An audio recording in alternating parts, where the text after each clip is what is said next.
Cinema direct చేశాడు. దీనిలో కూడా స్త్రీ స్వాతంత్ర్యం ఎలా ఉండాలి, ఇందాక మీరు ట్రైలర్లో చూసి ఉంటారు. 18 ఏళ్ళు వచ్చిన వాడు ప్రైమ్ మినిస్టర్ని ఎన్నుకునే అధికారం ఉండటానికి ఓటు ఉన్నట్లే 18 ఏళ్ళు వచ్చిన ఆడది మగుణ్ణి ఎన్నుకునే హక్కు లేదా అని అడుగుతుంది. ఇవన్నీ కూడా ఈవి గారి ఎంకరేజ్మెంట్ నాగరాజ్కి. అదే బ్లడ్ నాగరాజులో ఉంది కాబట్టి అలా రాసుకున్నాడు. అలా రాసి లేడీస్కి బాగా ఇంపార్టెన్స్ ఇస్తారు వీళ్ళు. ఈ సీన్లన్నీ నాకు తెలుసు. లేడీస్ని ఎప్పుడు హైలైట్ చేస్తారు. స్త్రీ స్వాతంత్ర్యం కావాలని పాటుపడతాడు. దీనిని ఎందుకో మరి సెన్సార్ వారు ఒప్పుకోలా. అంటే స్త్రీ స్వాతంత్ర్యం రావాలంటే వాళ్ళకి ఇష్టం లేదో ఏంటో తెలియదు కొంతమందికి. మనం అనుమానించాల్సిన పరిస్థితి తీసుకొచ్చారు. అప్పుడు ఈసీకి వెళ్ళి ఆర్సీకి వెళ్ళి ఆర్సీలో క్లీన్ సర్టిఫికెట్ ఇచ్చారు. ఇప్పుడు ఎవరిని తప్పు అనాలి మనం? ఇప్పుడు కింద కోర్టులో శిక్ష పడితే పై కోర్టుకు వెళ్ళి శిక్ష కొట్టేసినట్లే ఇక్కడ సెన్సార్ బోర్డులో వాళ్ళు రిఫ్యూజ్ చేస్తే ఆర్సీకి వెళ్ళి క్లీన్ సర్టిఫికేట్ తెచ్చుకున్నాడు. అలా ఉంది మన న్యాయస్థానాలు ఇవాళ. ఏది ఏమైనా అంతా కొత్త వాళ్ళతో విచిత్రంగా నన్ను పిలిచాడు, నేను వచ్చాను. తీరా ఇక్కడికి వస్తే మామూలుగా ప్రెస్ మీట్లు అంటే ముందు ఒక చెణుకు బిణుకులో ఒక అమ్మాయి వస్తుంది, యాంకర్ మైక్ తీసుకుంటుంది, మనందరినీ ఊతుకుతుంది, కానీ పెంచుకోకూడదు. ఇలా తీస్తేనే మనం చిన్న సినిమా ఇది రేపు బాగా కలెక్ట్ చేసిందంటే పెద్ద సినిమా కింద లెక్క. చిన్న సినిమా పెద్ద సినిమా అని తేడా ఏం లేదు.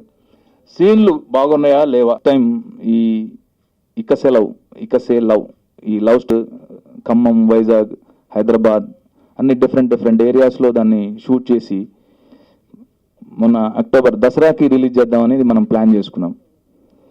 కానీ సడన్గా మేము ఊహించని విధంగా ఈ కథాంశం అనేది కొంచెం డిఫరెంట్గా ఉంది.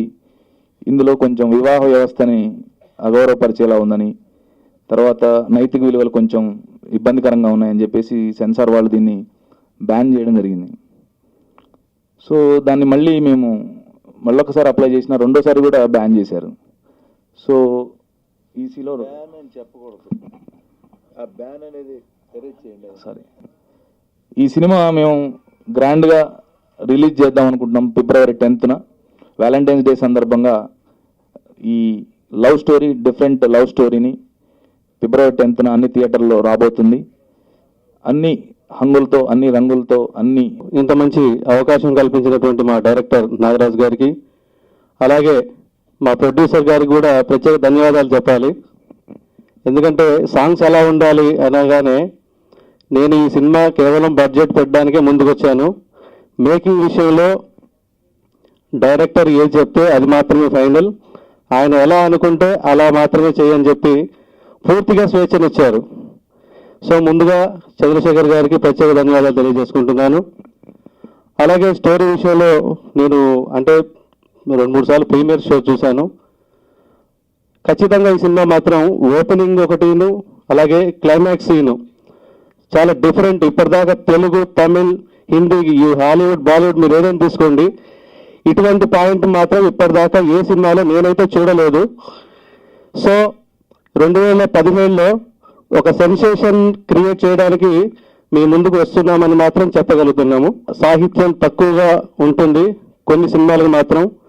సో అలా కాకుండా సంగీతానికి, సాహిత్యానికి సమానంగా మేము ప్రాధాన్యత ఇవ్వడం జరిగింది. సో సాంగ్స్ పరంగా కూడా మంచి మంచి లొకేషన్స్లో చేయడం జరిగింది. అలాగే కెమెరామెన్ అద్భుతంగా చేశారు. సాయి రవి, దీప్తి హీరోయిన్లుగా నటించిన చిత్రం ఇక సే లవ్. ఇంత బాబాయ్ చెప్పినట్టు అందులోనే 2 అర్థాలు ఉన్నాయి. అంటే ఒక పాజిటివిటీ, ఒక నెగిటివిటీ. ఇక సే లవ్ అంటే స్వాగతం పలకటం, ఇక సే లవ్ అంటే వీడ్కోలు చెప్పడం.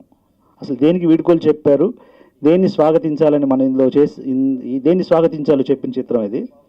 నేను మాట్లాడాలనుకున్నాను, బాబాయ్ మాట్లాడేశారు. ఇక సినిమాలో అందరినీ కొత్త వాళ్ళని ఇంట్రడ్యూస్ చేశాను నేను. తేనె మనసులో అనుకుంటా కృష్ణ గారిది, అందులో 1962లో వచ్చింది. ఆల్మోస్ట్ అందరు కొత్త వాళ్ళతో తెరకెక్కిన చిత్రం అది, సూపర్ హిట్ అది.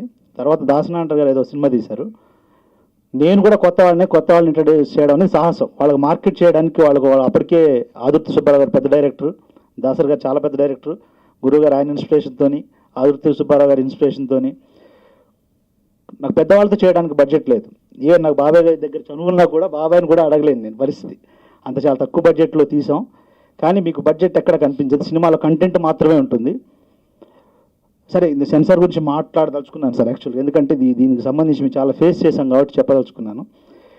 ఈ కథ చాలా సున్నితమైన అంశం, కానీ వివాదమైన అంశం అని సెన్సార్ అనుకుంది. నేను యాక్చువల్గా ఇంతకన్నా వివాదాస్పదమైన సినిమాలు ఈవీ గారి దగ్గర రాశాను నేను.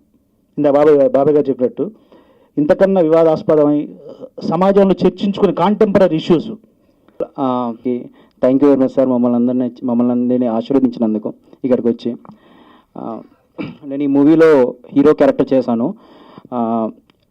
అండ్ ఈ మూవీలో నాకు ఆపర్చునిటీ ఇచ్చినటువంటి నాగరాజ్, మా డైరెక్టర్ నాగరాజ్ గారికి అండ్ మా ప్రొడ్యూసర్ చంద్రశేఖర్ రావు గారికి థ్యాంక్ యూ వెరీ మచ్ అన్న.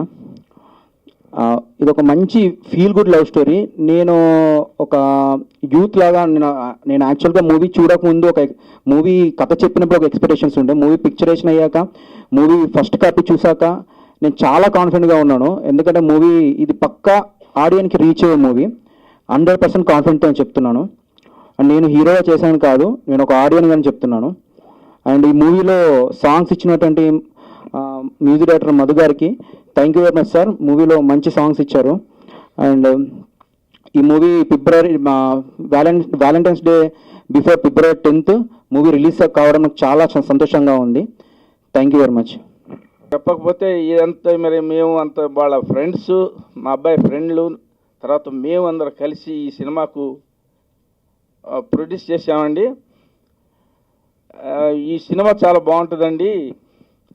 అందులో నేను కూడా హీరో గారి ఫాదర్గా వేషం వేశానండి. వేయించాడు నాకు మావాడు. సినిమా బాగుంటుందండి. ప్రేక్షకులు ఈ సినిమా చూసి మాకు ఆదరిస్తారని నాకు నమ్మకం.